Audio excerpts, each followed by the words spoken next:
Pare por um instante e imagine que suas decisões não são mais suas. Que cada passo, cada escolha, cada movimento do seu corpo obedece a uma vontade que você nunca percebeu. Isso não é ficção. Isso acontece agora, na natureza. Existe um parasita capaz de invadir um cérebro, reescrever comportamentos e transformar um ser vivo em algo que caminha apenas para morrer no lugar exato que ele escolheu. Formigas que abandonam suas colônias, insetos que sobem, contra toda lógica, até pontos altos, corpos que se movem como se ainda tivessem vontade própria, mas já não têm. Hoje, eu vou te mostrar como um fungo consegue assumir o controle de uma mente viva, não com magia, não com mistério, mas com biologia, química e tempo. E conforme você entender como isso funciona, uma pergunta inevitável vai surgir. Até que ponto o livre-arbítrio realmente existe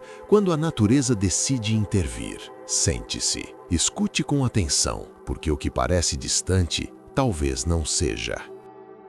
Para entender como um parasita consegue controlar uma mente, é preciso abandonar uma ideia comum: a de que o cérebro é uma fortaleza inexpugnável. Na natureza, o cérebro é apenas mais um órgão, e como qualquer outro, pode ser invadido, manipulado e explorado. O caso mais famoso começa com um fungo chamado Ophiocordyceps unilateralis. Ele não escolhe humanos, ele escolhe formigas. E ainda assim, o que ele faz com elas é perturbador o suficiente para nos fazer prestar atenção.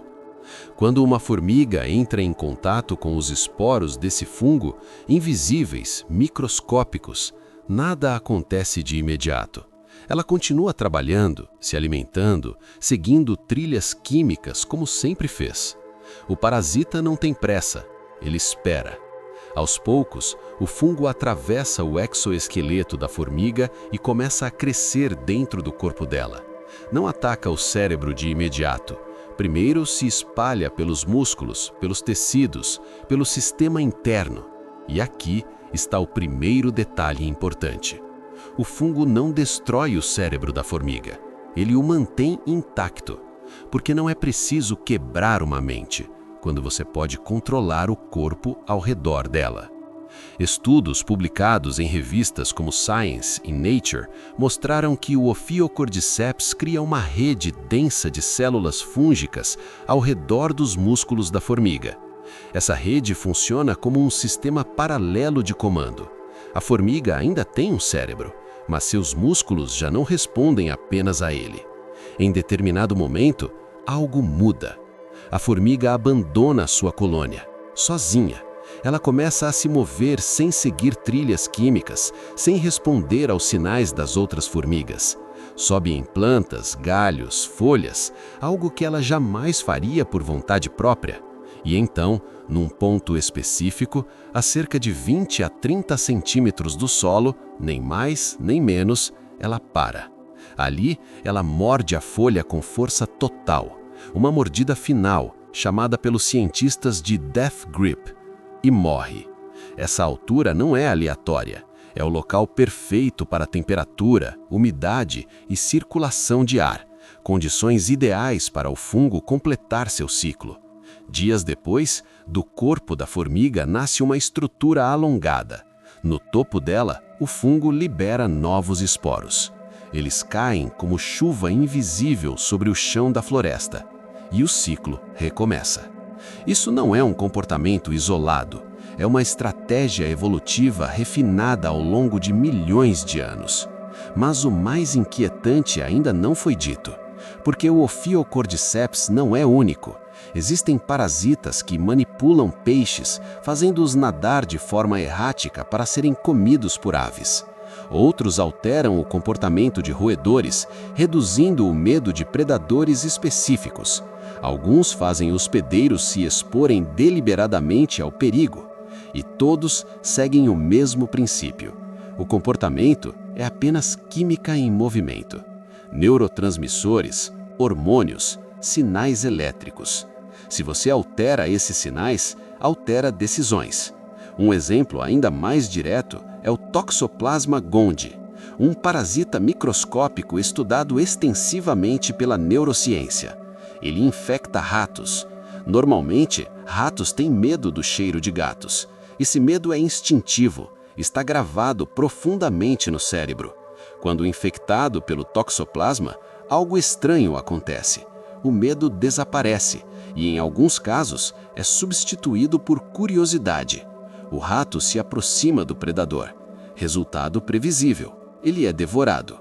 E o parasita chega ao intestino do gato, o único lugar onde consegue se reproduzir sexualmente.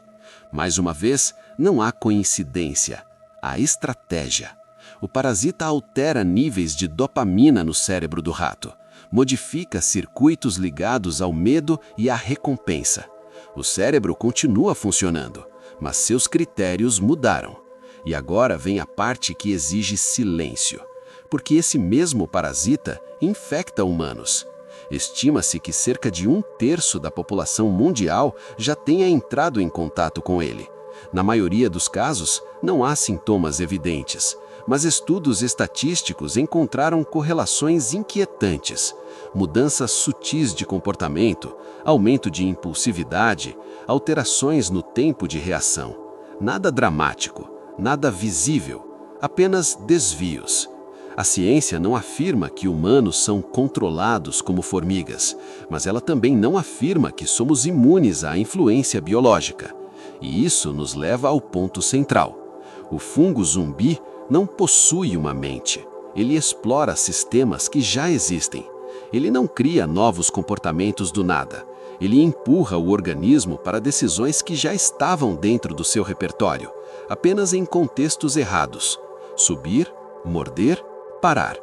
O livre-arbítrio nesse cenário não desaparece, ele é contornado, como um rio que acredita escolher seu caminho sem perceber as margens.